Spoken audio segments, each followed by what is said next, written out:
Assalamualaikum dan salam sejahtera. Tachahau, Vanakem, Kopi Sanangan.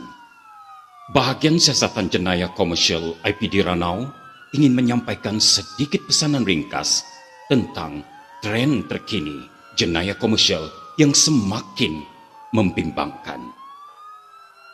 Pelbagai jenis-jenis jenayah penipuan yang sering berlaku dalam talian. Di antaranya phone scam, love scam, phishing, jenayah e-dagang, pelaburan tidak wujud, pinjaman tidak wujud, dan business email compromise. Menyebut mengenai jenayah phone scam ataupun penyamaran panggilan telepon, jenayah penipuan melalui panggilan telepon oleh sindiket yang menyamar sebagai penguatkuasa, institusi keuangan atau syarikat perkhidmatan, menggunakan cara mengugut dan menakutkan mangsa. Kononnya, mangsa terlibat dengan jenayah dan akan ditangkap. Sindiket ini menggunakan teknik spoofing untuk meniru nombor telepon agensi berkaitan bagi meyakinkan mangsa. Jika Anda terlibat dalam situasi demikian, ada beberapa tips ataupun nasihat yang boleh Anda lakukan. Pertama, jangan layan panggilan telepon dari nombor tidak dikenali. Kedua, putuskan panggilan jika tiada sebarang urusan berkaitan dengan Anda. Ketiga, beritahu rakan, pasangan atau keluarga tentang panggilan diterima. Keempat, jangan beri maklumat perbankan kepada mana-mana pihak. Kelima, semak dengan agensi atau syarikat berkaitan. Dan keenam, pihak berkuasa tidak menjalankan siasatan melalui panggilan telepon. Jenayah berikut yang sering berlaku dalam talian adalah seperti love scam. Jenayah penipuan melalui media sosial oleh sindiket yang menggunakan identiti individu lain untuk memperdaya mangsa. Sindiket ini seringkali menyamar sebagai juru terbang, tentera, jurutera, ataupun peniaga. Sindiket ini juga menghubungi mangsa sehingga mangsa jatuh cinta dan berjanji akan berkahwin dengan mangsa. Sindiket ini kononnya ingin memberi hadiah atau meminjam wang mangsa sehingga mangsa menyerahkan wang maupun harta benda. Di antara modus operandi bagi love scam, yang pertama, suspek menggunakan identiti lelaki kaca atau wanita cantik di media sosial. Kemudian suspek berjanji akan menghantar barangan mewah kepada mangsa. Akhirnya mangsa dihubungi oleh pihak ketiga memaklumkan barang ditahan dan mangsa perlu membuat bayaran. Mangsa akan membuat pelbagai bayaran seperti cukai, guaman, perkhidmatan dan lain-lain ke beberapa akaun bank. Dan akhirnya mangsa sedar telah ditipu selepas tidak menerima barangan yang dijanjikan. Jenayah e-dagang yang sering berlaku pada masyarakat ketika ini juga membimbangkan. Jenayah penipuan oleh suspek yang menawarkan barangan ataupun perkhidmatan secara dalam talian dan mangsa tidak menerima barangan atau perkhidmatan yang dijanjikan setelah bayaran dibuat. Ciri-ciri penipuan e-dagang adalah seperti tempo tawaran, stok terhad, harga rendah dari pasaran, dan too good to be true. Terdapat dua kategori dalam jenayah e-dagang. Mangsa adalah pembeli. Dalam keadaan sebegini, suspek mengiklankan barangan atau perkhidmatan yang murah di media sosial. Mangsa berhubung secara dalam talian, mangsa membuat bayaran ke akaun diberikan suspek dan tidak menerima barang atau perkhidmatan yang dijanjikan.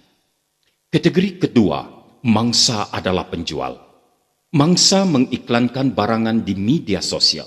Suspek kononnya dari luar negara berminat untuk membeli barangan mangsa. Suspek kononnya telah terlebih membuat bayaran dan menghantar gambar risit bayaran palsu, sehingga suspek mengugut akan membuat laporan polis jika mangsa enggan menyerahkan wang lebihan.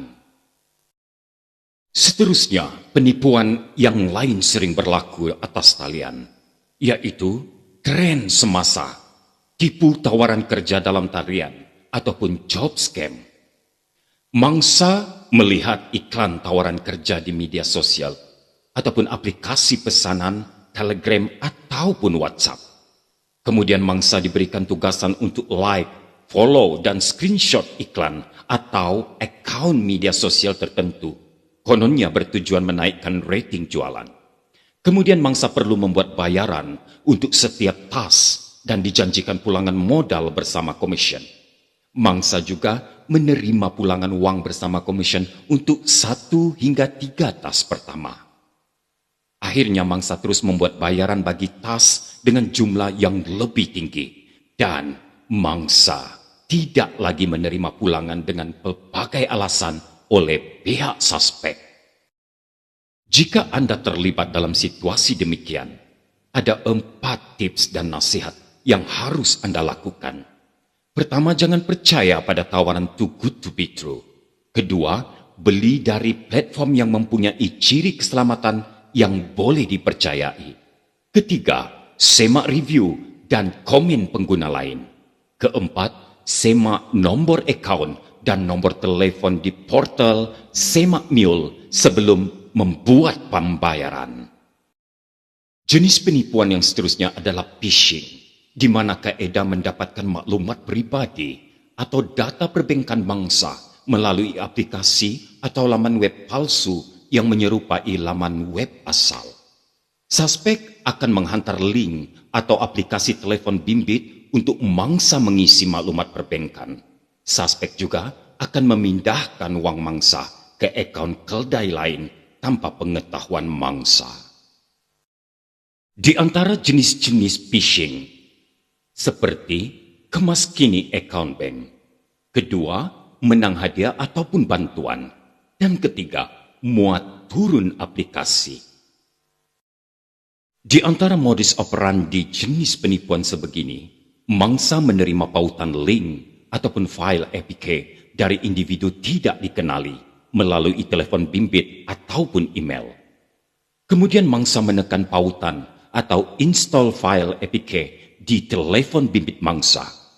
Mangsa akhirnya mengisi maklumat perbankan mangsa di laman web yang menyerupai laman web asal. Tanpa mangsa sadari, uang dari akaun bank mangsa telah dipindah keluar oleh suspek. Dan jika Anda berada dalam situasi demikian, pertama sekali, jangan klik pautan link yang diterima dari pihak tidak dikenali. Kedua, bookmark atau tanda pautan perbankan pada browser di peranti Anda. Ketiga, pastikan gambar ataupun frasa keselamatan pada perbankan internet Anda adalah betul sebelum memasukkan kata laluan. Di antara jenis penipuan yang lain adalah seperti pinjaman tidak wujud. Kebiasaannya suspek menawarkan pinjaman melalui media sosial, WhatsApp, Telegram, ataupun website. Hanya berurusan secara dalam talian dan tidak bersemuka. Mangsa kemudian diminta membuat bayaran guaman, proses, cukai, dan lain-lain bagi mendapatkan pinjaman mereka. Dan akhirnya, mangsa tidak menerima uang seperti yang dijanjikan selepas membuat pelbagai bayaran. Di antara modus operandi jenis penipuan sebegini, suspek menawarkan pinjaman melalui media sosial ataupun website. Suspek kemudian berhubung secara dalam talian dan mangsa diminta menyerahkan dokumen ataupun bil elektrik melalui WhatsApp. Mangsa kemudiannya diminta membuat bayaran ke beberapa akaun keldai bagi tujuan guaman, proses, dan lain-lain. Dan akhirnya, mangsa tidak menerima uang pinjaman setelah membuat pelbagai bayaran. Mangsa juga diminta untuk membuat bayaran tambahan jika ingin membatalkan pinjaman. Jika Anda berhadapan dalam situasi begini, Anda dinasihatkan semak senarai syarikat pemberi pinjam uang berlesen dengan aplikasi iCreditcom atau semak di laman web Capiceti. Kedua, jangan buat sebarang bayaran untuk pinjaman uang ke akaun individu, syarikat yang tidak dikenali. Dan akhir sekali, berurusanlah di premis yang berdaftar dengan KPKT dan pastikan lesen dipaparkan di premis tersebut. Jenis penipuan yang sering berlaku juga adalah seperti pelaburan tidak wujud. Kebiasaannya mangsa ditawarkan pelaburan melalui Telegram, WhatsApp, atau melihat iklan di laman sosial. Mangsa dijanjikan pulangan berganda dan risiko rendah. Mangsa dijanjikan pulangan dalam tempo 6 hingga 12 bulan. Mangsa juga diminta membuat bayaran ke akaun individu atau syarikat dengan nama berlainan. Dan mangsa akhirnya tidak menerima pulangan yang dijanjikan. Terdapat tip dan nasihat apabila Anda tergolong dalam penipuan sebegini. Yang pertama, melaburlah di platform yang betul dan berdaftar dengan Bank Negara Malaysia dan Suruhanjaya Security Malaysia. Kedua, dapatkan nasihat keuangan dari ejen yang berdaftar. Ketiga, jangan percaya pada pelaburan yang menawarkan keuntungan lumayan dalam masa yang singkat. Keempat, jangan masukkan wang ke akaun bank yang tiada kaitan dengan pelaburan. Dan kelima, semak senarai syarikat yang tidak diberi kelulusan di laman web Bank Negara Malaysia dan juga Suruhanjaya Security Malaysia. Apa yang Anda faham tentang keldai account? Justifikasi, keldai account individu yang menyerahkan kad ATM atau akaun bank miliknya untuk digunakan oleh pihak lain dan akaun tersebut telah digunakan bagi tujuan jenayah. Terdapat 3 kategori bagi keldai account. Yang pertama, serah. Pemilik akaun menyerahkan kad ATM dan nombor PIN kepada rakan, kenalan, dalam talian ataupun along untuk digunakan tanpa pemantauan pemilik akaun sendiri. Kedua, jual sewa akaun. Pemilik akaun menjual atau menyewa kad ATM dan nomor PIN kepada pihak lain dan menerima bayaran. Ketiga, tawaran kerja.